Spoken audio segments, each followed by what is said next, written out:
Good morning students. बच्चों, आज एक नया टॉपिक स्टार्ट करते हैं। कल आपने पढ़ा था डीएनए रेप्लिकेशन, अर्थात एक डीएनए से दो डीएनए कैसे बनेंगे। आज बच्चों डीएनए से हमको एमआरएनए बनाना है, और डीएनए से एमआरएनए बनाने को ट्रांसक्रिप्शन कहते हैं बच्चों। तो copying a genetic information from DNA to RNA is known as transcription।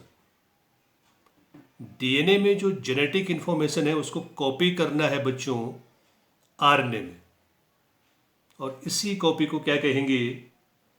Transcription कहेंगे। बच्चों, ट्रांसक्रिप्शन में क्वेश्चन जो नॉर्मल सिंपल आपको सोचना है वो ये है कि ट्रांसक्रिप्शन क्यों होगा, ट्रांसक्रिप्शन कब होगा, और ट्रांसक्रिप्शन कैसे होगा। ये तीन क्वेश्चन है बच्चों। कंप्लीट इंफॉर्मेशन के लिए, कंप्लीट आंसर के लिए तीन क्वेश्चन है कि ट्रांसक्रिप्शन क्यों होना चाहिए, कब होगा और कैसे होगा। तो आइए इसके कुछ पहलू देखते हैं। एक्शन। बच्चों, आप देखिए, एक नॉर्मल सेल है, ये न्यूक्लियस है और ये डीएनए है। इंफॉर्मेशन, जेनेटिक इंफॉर्मेशन बच्चों डीएनए के पास है, लेकिन डीएनए की कमी ये है, डीएनए का ड्रॉबैक ये है, डीएनए की लिमिटेशन ये है कि वो अपने आप को एक्सप्रेस नहीं कर पाता है। उसको एक्सप्रेस होने के लिए पहले एमआरएनए की जरूरत पड़ेगी, और एमआरएनए को अपने आप को एक्सप्रेस होने के लिए पॉलीपेप्टाइड की जरूरत पड़ेगी। यानी कोई भी कैरेक्टरिस्टिक हमारी बॉडी में कैसे एक्सप्रेस होगा, तो ये पॉलीपेप्टाइड के द्वारा एक्सप्रेस होगा। कौन सा पॉलीपेप्टाइड बनेगा, इसके लिए इंफॉर्मेशन कौन लेके आएगा? एमआरएनए लेके आएगा। कौन सा एमआरएनए बनेगा, इसकी इंफॉर्मेशन बच्चों डीएनए के पास है। तो डीएनए अपने आप को एक्सप्रेस नहीं कर पाएगा, वो पहले किस में बदलेगा? एमआरएनए में। एमआरएनए न्यूक्लियस से निकल के राइबोसोम पे आएगा, साइटोप्लाज्म में। और राइबोसोम क्या करेगा बच्चों? आपको पता है कि राइबोसोम क्या है? These are the small factory of protein synthesis. Cell में जो भी प्रोटीन बनेगा वो यहीं बनेगा बच्चों। इंफॉर्मेशन कहाँ से आएगी? एमआरएनए से। एमआरएनए कहाँ से बनेगा? डीएनए से। तो डीएनए से एमआरएनए बनना, दैट इज ट्रांसक्रिप्शन। सिंपल। क्या है ट्रांसक्रिप्शन? कि एमआरएनए को बनाना है किससे? डीएनए से। क्यों बनाना है बच्चों? पता चल गया कि डीएनए साइटोप्लाज्म में आ नहीं सकता, और प्रोटीन कहाँ बननी है? प्रोटीन तो इसकी ही सरफेस पे बनेगी बच्चों, ये अंदर जा नहीं सकता। तो ये क्या करता है? अपनी इंफॉर्मेशन को इसमें कॉपी कर देता है। किसमें? एमआरएनए में। और डीएनए से जब एमआरएनए बनता है तो उस प्रोसेस को बच्चों ट्रांसक्रिप्शन कहते हैं।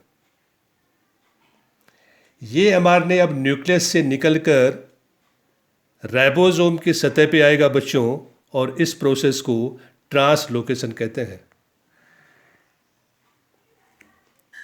तो movement of mRNA from nucleus to cytoplasm is known as translocation. Ribosome पे आके ये एमआरएनए में क्या होगा बच्चे? इस एमआरएनए के अकॉर्डिंग राइबोसोम क्या बनाएगा? पॉलीपेप्टाइड की एक चेन बनाएगा, प्रोटीन बनाएगा या पॉलीपेप्टाइड बनाएगा, and that process is known as translation. तो तीन टी है बच्चों: ट्रांसक्रिप्शन, ट्रांसलोकेशन और ट्रांसलेशन। किसी भी इंफॉर्मेशन को, किसी भी कैरेक्टरिस्टिक को अपने आप को एक्सप्रेस होने के लिए इन तीन प्रोसेस से होकर निकलना पड़ता है। आपकी बॉडी में जो भी कैरेक्टर एक्सप्रेस होगा, कैरेक्टर के लिए इंफॉर्मेशन कहाँ पे है बच्चों? डीएनए में है। डीएनए का एक डेफिनेट पार्ट जो कि उस कैरेक्टर के लिए इंफॉर्मेशन रख रहा है, उसे जीन कहते हैं बच्चों। तो जीन क्या होगा?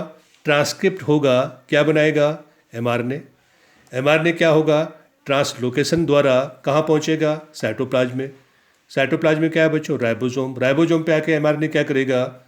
प्रोटीन बनाएगा, and that process is known as translation.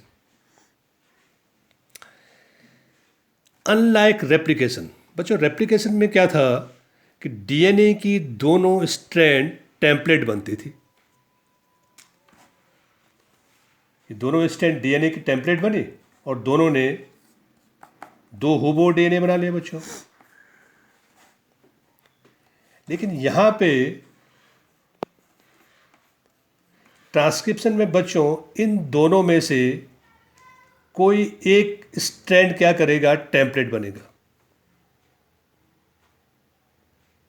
और जो टेम्पलेट बनेगा वही एमआरएनए को बनाएगा। तो क्वेश्चन ये है कि जब रेप्लिकेशन हुआ तो दोनों स्ट्रैंड टेम्पलेट बनी, और जब ट्रांसक्रिप्शन होगा तो एक ही स्ट्रैंड टेम्पलेट बनेगी। ऐसा क्यों? तो सोचो बच्चों, अगर ये दोनों स्ट्रैंड टेम्पलेट बन जाएगी तो दो अलग अलग एमआरएनए बनेंगे, जो दो अलग अलग पॉलीपेप्टाइड को बनाएंगे। इनमें से एक पॉलीपेप्टाइड ऐसे होगी जो नेसेसरी है, दूसरा ऐसा होगा जो अननेसेसरी है। इससे क्या होगा कि जो इंफॉर्मेशन ट्रांसफर मशीनरी है वो वर्क नहीं करेगी बच्चों, करेक्टर अपने आप को एक्सप्रेस नहीं कर पाएगा। तो पहला रीजन ये है कि दोनों स्ट्रैंड क्या नहीं होगी? टेम्पलेट नहीं बनेगी। दूसरा रीजन बच्चों ये है कि अगर ये दोनों स्ट्रैंड टेम्पलेट बनेगी तो दो एमआरएनए बनेंगे बच्चों, और ये दोनों एमआरएनए एक दूसरे के कंप्लीमेंट्री होंगे। तो ट्रांसलोकेशन से पहले हो सकता है कि ये दोनों आपस में जुड़कर डीएसआरएनए बना ले, डबल स्टैंडर्ड आरएनए बना ले, और अगर डबल स्टैंडर्ड आरएनए बन गया बच्चों तो इसकी जो इन्फॉर्मेशन थी वो यहाँ नहीं आ पाएगी। क्या नहीं होगा? ट्रांसलेशन नहीं होगा और पॉलीपेप्टाइड नहीं बनेगा, करेक्टर अपने आप को एक्सप्रेस नहीं कर पाएगा। तो डीएनए में दोनों स्ट्रैंड टेम्पलेट बनेगी जिससे दो डीएनए बनेंगे, लेकिन जब ट्रांसक्रिप्शन होगा बच्चों तो केवल दो में से केवल एक स्ट्रैंड और उसका भी केवल एक फ्रेगमेंट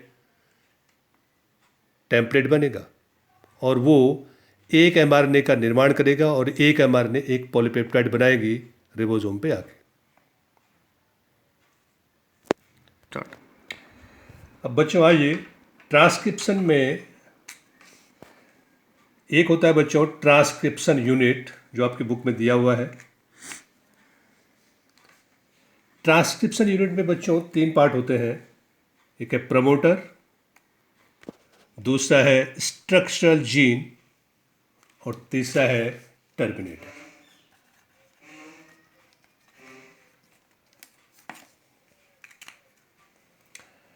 प्रमोटर बच्चों कहाँ लगा होगा? कोडिंग स्ट्रैंड की 5 एंड पे। अब आप देखिए, जो टेम्पलेट स्ट्रक्चरल जीन है उसमें आप देखिए बच्चों, एक है टेम्पलेट स्ट्रैंड और दूसरा है कोडिंग स्ट्रैंड। टेम्पलेट क्यों? क्योंकि ये एमआरएनए के फॉर्मेशन के लिए इंफॉर्मेशन रखता है बच्चों। कौन सा एमआरएनए बनेगा वो उसकी इंफॉर्मेशन किसके पास है बच्चों? टेम्पलेट स्ट्रैंड के पास है। दूसरी स्ट्रैंड को बच्चों कोडिंग कहेंगे। क्यों? क्योंकि इसके जो कोड होंगे वो एज इट इज होंगे एमआरएनए के, अर्थात टेम्पलेट स्ट्रैंड जिस एमआरएनए को फॉर्म करेगी उसका जो जेनेटिक सीक्वेंस है, उसका जो कोडिंग सीक्वेंस है वो कोडिंग स्ट्रैंड के जैसा होगा, केवल थायमीन की जगह पर यूरेसिल आ जाएगा बच्चों। तो प्रिंसिपल ऑफ कंप्लीमेंट्री इसको गवर्न करता है बच्चों। क्यों बोला है इसको कोडिंग स्ट्रैंड? क्योंकि एमआरएनए का जो कोड होगा वो इस स्ट्रैंड के जैसा होगा बच्चों। केवल डिफरेंस क्या होगा कि कोडिंग स्ट्रैंड में थायमीन होगा तो एमआरएनए में यूरेसिल होगा। अब ट्रांसक्रिप्शन यूनिट की जो तीन स्ट्रक्चर थे उसमें देखिए बच्चों, सबसे पहले क्या है? प्रमोटर है। प्रमोटर क्या है बच्चों? ट्रांसक्रिप्शन करेगा बच्चों RNA polymerase enzyme. The RNA polymerase enzyme bind to a specific site of DNA and that site is known as promoter. तो जो जिस स्पेसिफिक साइट पे आरएनए पॉलीमरेज जुड़कर ट्रांसक्रिप्शन करेगा उस साइट को बच्चों क्या बोलेंगे? प्रमोटर कहेंगे. कहाँ लगा होगा बच्चों प्रमोटर? तो कोडिंग स्ट्रैंड के 5 एंड पे लगा होगा बच्चों. आपको टेम्पलेट नहीं बोला क्योंकि कोडिंग स्ट्रैंड का जो सीक्वेंस होगा वो एमआरएनए के सीक्वेंस जैसा होगा बच्चों. ट्रांसक्रिप्शन भी ऑलवेज डीएनए रेप्लिकेशन की तरह कहाँ से कहाँ होगा? तो 5 एंड से 3 एंड की ओर होगा बच्चों. टर्मिनेटर, जहां पे आरएनए पॉलीमरेज ट्रांसक्रिप्शन को खत्म करेगा उस स्पेसिफिक साइट को बच्चों क्या बोलेंगे? टर्मिनेटर कहेंगे. और ये कहाँ लगा होगा? तो ये कोडिंग स्ट्रैंड के 3 एंड पे लगा होगा बच्चों. अब सोचो कि अगर मैं प्रमोटर और टर्मिनेटर का स्थान चेंज कर दूं, प्रमोटर को यहां लाऊं और टर्मिनेटर को यहां लाऊं, तो क्या होगा ये बच्चों? ये स्टैंड चेंज हो जाएगा. जो कोडिंग है वो टेम्पलेट बन जाएगी और टेम्पलेट जो है वो कोडिंग बन जाएगी. ऐसे क्वेश्चन आते हैं बच्चों. जगह चेंज कर दिया, स्पेस चेंज कर दिया, इसका जो स्थान था यहाँ ले गया, उसको यहाँ ले गया. तो केवल क्या चेंज होगा? टेम्पलेट स्टैंड क्या बन जाएगी? कोडिंग. और कोडिंग स्टैंड टेम्पलेट बन जाएगी बच्चों. बात करते हैं बच्चों स्ट्रक्चरल जीन की. तो प्रमोटर और टर्मिनेटर जीन के बीच में जो डीएनए का पार्ट है, दैट पार्ट और that fragment of DNA is known as structural gene, और simply we can say cistron. तो सिस्ट्रॉन मतलब स्ट्रक्चरल जीन जो क्या करेगा बच्चों? जो पॉलीपेप्टाइड बनाएगा by the help of ribosome.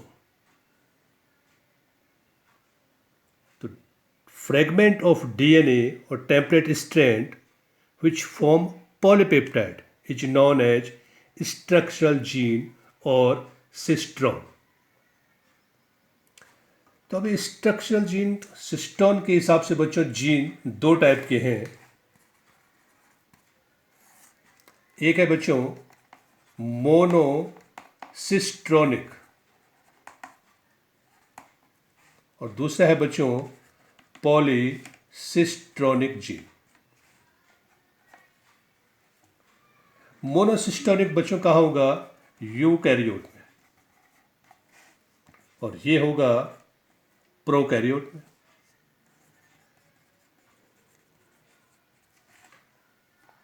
मोनोसिस्ट्रोनिक में बच्चों क्या होता है कि if mRNA carry information for 1 polypeptide, जो एमआरएनए है वो कैरी करता है इंफॉर्मेशन को for 1 polypeptide, then it is known as monocistronic. Mono means 1. If mRNA carry the information for the formation of 1 polypeptide, it is known as monocistronic. इसमें क्या होगा बच्चों? If mRNA carry information for the formation of more than 1 polypeptide, then it is known as polycistronic. यहां पे क्या होगा बच्चों? It is transcript from a mRNA is transcript from a single cistron.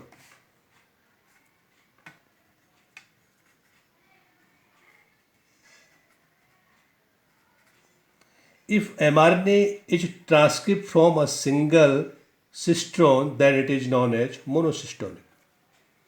If mRNA is transcript from more than 1 cistron, it is known as polycystonic. In monocystonic, only 1 promoter and 1 terminator is there.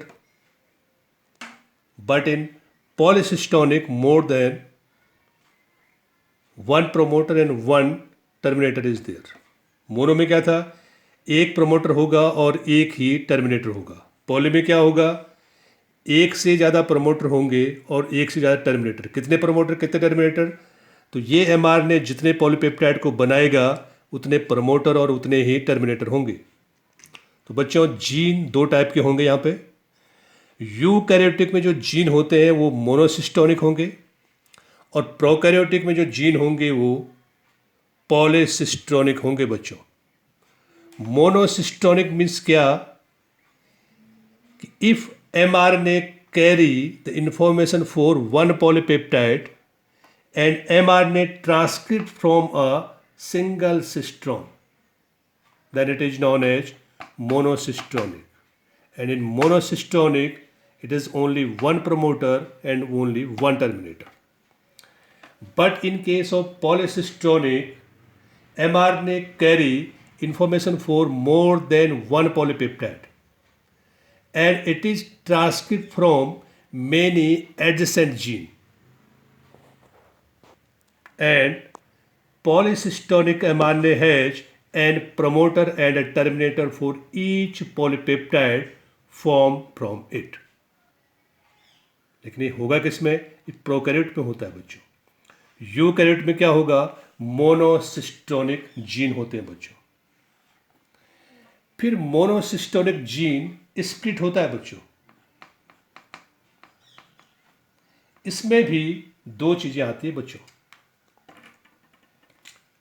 Monocistronic gene split gene है, इसमें बच्चों axon होगा और introns होंगे बच्चों।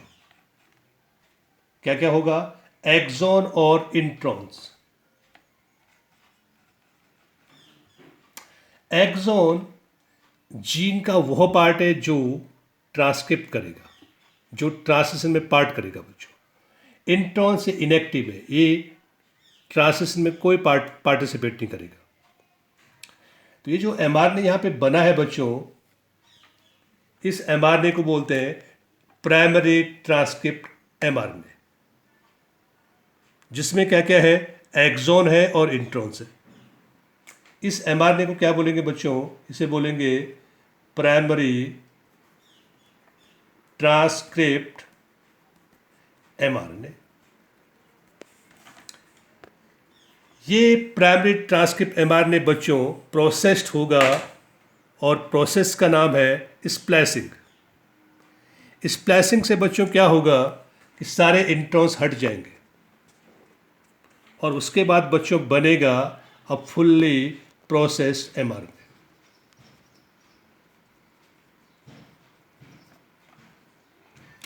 अब आप देखिए बच्चों कि प्राइमरी ट्रांसक्रिप्ट एमआरएनए और फुल्ली प्रोसेस एमआरएनए की जो लेंथ है वो अलग अलग है बच्चों, जो साइज है वो अलग अलग है। क्योंकि एमआरएनए का साइज अलग अलग होता है बच्चों, एक ही पॉपुलेशन में एमआरएनए की साइज अलग अलग होती है, तो इसलिए एमआरएनए को HNRNA भी कहते हैं बच्चों, हेट्रोजीनस न्यूक्लियर आरएनए। किसको, एमआरएनए को। क्यों, क्योंकि जब एमआरएनए पहली बार बना था, क्या बोला था उसको, प्राइमरी ट्रांसक्रिप्ट एमआरएनए। उसके बाद after splicing we get fully process mRNA. The size of the mRNA is different, that's why it is known as HNRNA also. ये कंप्लीट हो गया बच्चों आज का टॉपिक। धन्यवाद।